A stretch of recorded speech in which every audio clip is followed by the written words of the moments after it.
Salut à tous, c'est BizBiz. Alors aujourd'hui l'épisode 1058 du Zap Image, on commence avec la Ligue 1 comme tous les lundis et avec le choc hier soir entre l'équipe de Lille et l'équipe de Lyon. Donc score final 1-0 pour les Lillois, donc très bonne opération au classement pour Lille qui revient sur Rennes. Voilà, Rennes qui est 3ème du classement, donc Lille 4ème. Donc c'est un but inscrit par Loïc Rémy, mais surtout très mauvaise opération pour Lyon qui reste à la 7ème place et surtout Lyon est à 10 points du podium. Ensuite un petit coup d'œil à tous les autres résultats de cette 28ème journée de Ligue 1 ce week-end. On peut voir aussi la très belle victoire hier de Rennes contre l'équipe de Montpellier 5-0. On peut voir le match nul de l'AS Saint-Etienne contre Bordeaux 1 partout. Et sinon on peut voir tous les autres résultats du week-end avec le multiplex samedi soir avec la belle victoire de Nice de 1 dans le derby contre Monaco. Et pour finir avec ce championnat français, un petit coup d'œil au classement. Donc toujours première position, l'équipe du Paris Saint-Germain 65 points, deuxième Marseille. Mais attention aux Marseillais, parce que rien que vendredi, ils ont fait 2 partout. Pourtant ils menaient 2-0 dans la rencontre, ils se sont fait revenir dans les dernières minutes du match. Et surtout derrière, ça revient très fort, derrière Marseille, parce que Rennes en 3ème position, il y a seulement maintenant 6 points d'écart. Et Lille seulement 7 points d'écart. Donc attention à Marseille à cause des mauvaises prestations ces dernières semaines. Ensuite les gars, on quitte la France, direction l'Angleterre. On commence avec le derby de Manchester United contre Manchester City et c'est United qui s'imposait 2-0 contre City. Donc un but de Martial et un but dans les dernières secondes du match de Mike Tominay.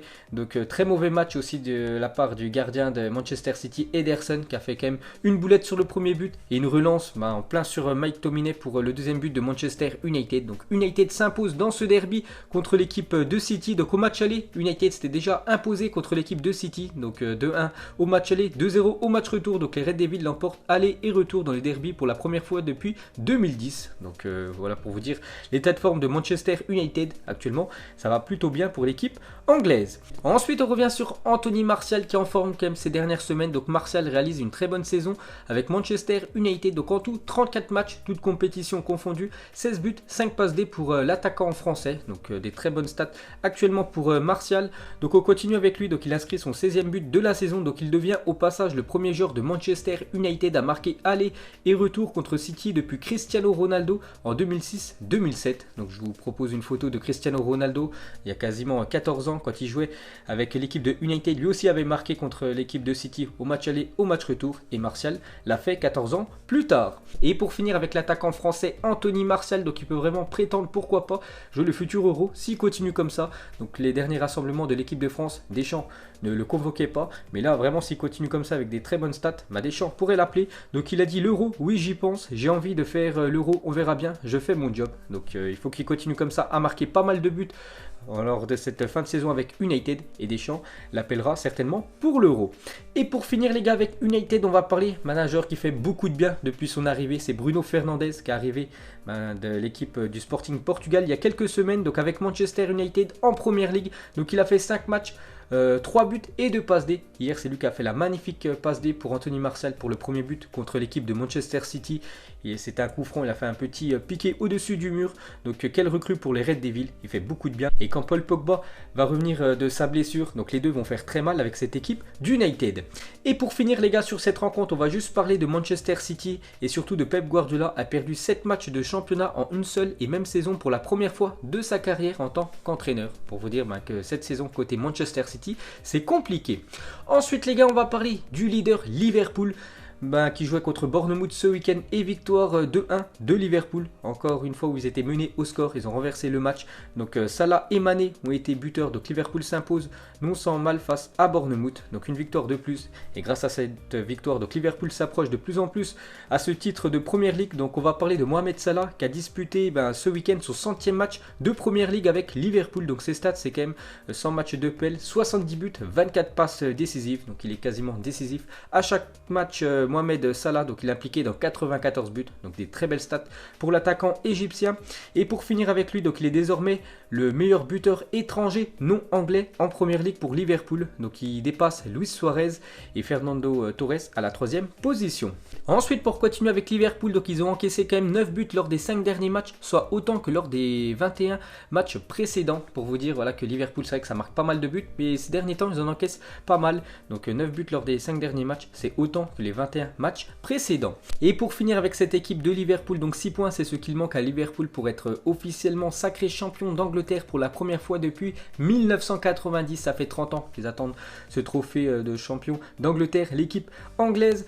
Donc les 2 prochains matchs de Liverpool, donc déjà la semaine prochaine, un déplacement du côté de Everton, donc chez le voisin. Les 2 stades sont distancés de même pas 1 km, donc ça va être le derby. Et normalement ils seront champions contre l'équipe de Crystal Palace à Anfield le 21 mars prochain. Ils peuvent même être champions du côté de Everton, donc Liverpool peut déjà être officiellement champion la semaine prochaine. Donc 2 conditions doivent être réunies, donc déjà que Manchester City s'incline à domicile contre Burnley et que Liverpool remporte le derby contre Everton et seront champions dès la semaine prochaine. Ensuite les gars, on continue avec les autres équipes anglaises. On commence avec Chelsea qui jouait contre Everton, donc futur adversaire de Liverpool, et grosse victoire de Chelsea 4-0. Donc Moon, Pedro, Willian et Giroud ont été buteurs, donc Chelsea 4e l'emporte largement face à Everton 12e. Ensuite les gars, on va parler de Billy Gilmour, donc 18 ans cette semaine, donc déjà il y a quelques jours, je l'avais dit, lors du match de FA Cup, le 8e de finale contre Liverpool, ça avait été lui qui avait été élu homme du match, et contre Everton, une fois de plus c'est lui qui a été élu homme du match, donc je le connais pas du tout, je l'ai jamais vu jouer, mais 2 fois il a été élu homme du match lors des 2 derniers matchs de Chelsea, donc un nom à surveiller. Et pour finir avec les Blues de Chelsea, on va parler de l'attaquant français Olivier Giroud, buteur ce week-end contre l'équipe de Everton, c'est lui qui a inscrit le dernier but de la rencontre. Donc Giroud vient de marquer pour sa 5e titularisation d'affilée avec Chelsea. Donc actuellement ça se passe plutôt bien pour l'attaquant français. Vous vous souvenez en début de saison, mais il jouait quasiment jamais avec l'équipe de Chelsea, tout le temps laissé sur le banc.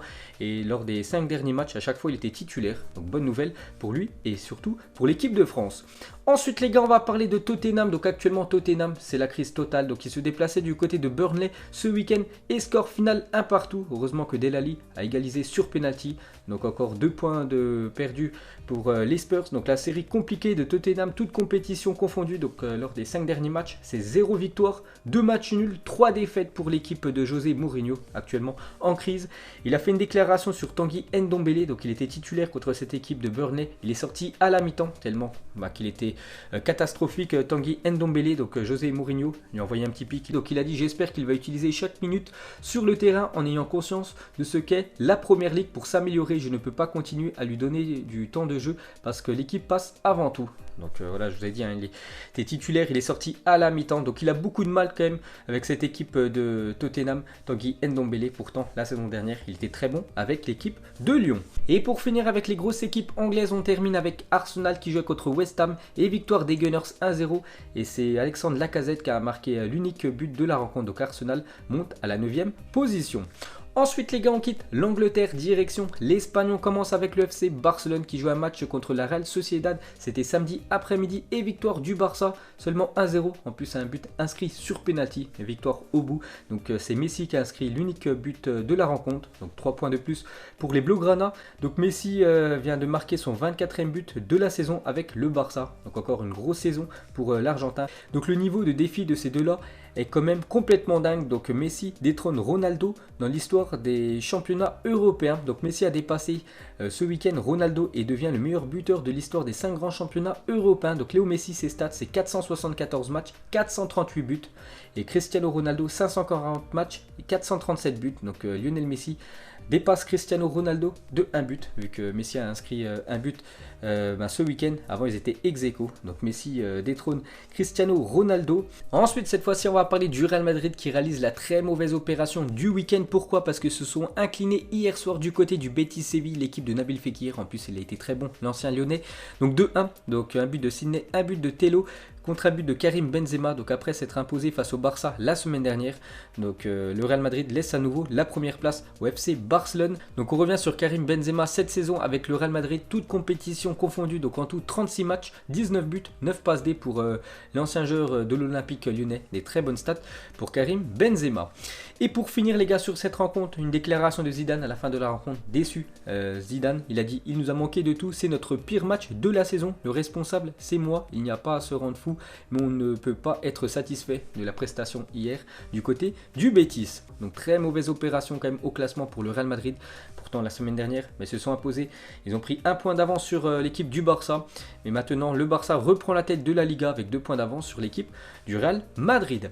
Et pour finir avec ce championnat espagnol, il y avait aussi un choc ce week-end. C'est l'Atlético qui recevait Séville et score final 2 partout entre les deux formations. On peut voir que Félix, la jeune pépite portugaise, a inscrit un but dans la rencontre. Donc un petit coup d'œil au classement de toujours. Le Barça première position, le Real deuxième position, Séville troisième position et Retafe à la 4e position. Ensuite on quitte l'Espagne direction l'Italie. On commence avec la Juventus qui jouait hier soir contre l'Inter Milan et la Juve s'est imposée 2-0. Donc un but de Aaron Ramsey et un but de Paulo Dybala. Donc la Juve reprend la première place et maintenant compte 9 points d'avance sur l'équipe de l'Inter Milan. Donc très mauvaise opération pour l'équipe de Milan. Ensuite on va parler de Cristiano Ronaldo qui a disputé hier soir son 1000e match professionnel de sa carrière. Donc son premier ça a été le 14 août 2002. Ronaldo disputait son premier match professionnel contre l'équipe de l'Inter Milan et son 1000e match aussi contre cette équipe de l'Inter.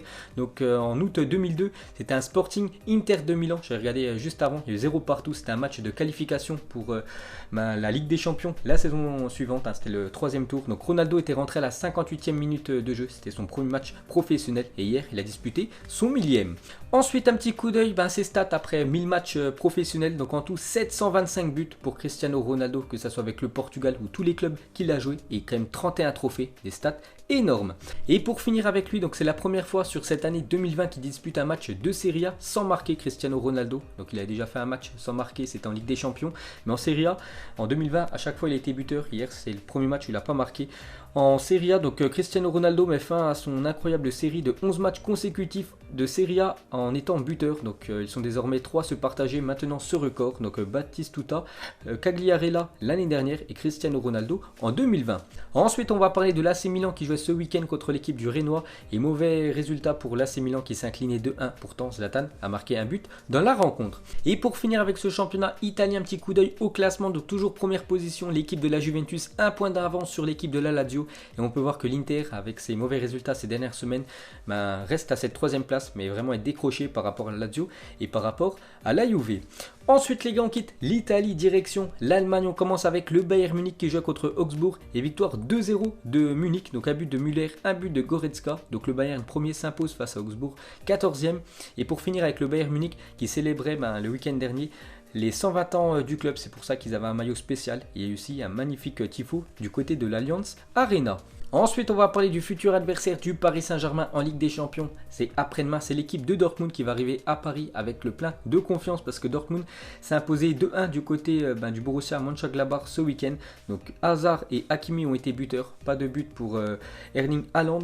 Donc on va parler de Sancho, pas buteur lui aussi, mais encore une passe D pour le jeune anglais. Donc Sancho vient de claquer sa 17e passe décisive de la saison, toute compétition confondue. Donc des stats énormes. Et pour finir ce zappimage, on va prendre la direction de l'Argentine. On va parler de Carlos Tevez a embrassé Maradona sur la bouche avant le match face à Gimnasia pour se donner de la chance. Il a marqué le but de la victoire. Donc c'était la dernière journée du championnat d'Argentine et Boca Juniors jouait contre Gimnasia, donc c'était victoire obligatoire pour Boca Juniors. Donc s'ils s'imposaient, ils étaient champions d'Argentine. Donc c'est Carlos Tevez qui a marqué l'unique but de la rencontre. Donc cette nuit Boca Juniors s'est imposé 1-0 face à la Plata et remporte donc le titre de champion d'Argentine pour la 35e fois de son histoire. Donc au classement il termine avec 1 point d'avance sur l'équipe de River Plate. Donc River Plate et Boca Juniors, c'est un peu comme le Barça ou Real ou même Paris et Marseille, c'est les deux clubs en Argentine qui se détestent le plus. L'année dernière ils avaient même joué la finale de la Ligue des Champions, Copa Libertadores, l'un contre l'autre. Donc Boca Juniors termine avec 1 point d'avance sur l'équipe de River Plate et Boca Juniors est champion d'Argentine. Donc voilà les gars, la fin de ce zappimage 1058. Donc si ça vous a plu, un petit like et je vous ferai l'épisode 1059 demain. Donc moi je vous laisse et je vous dis à la prochaine comme d'habitude. Ciao à tous.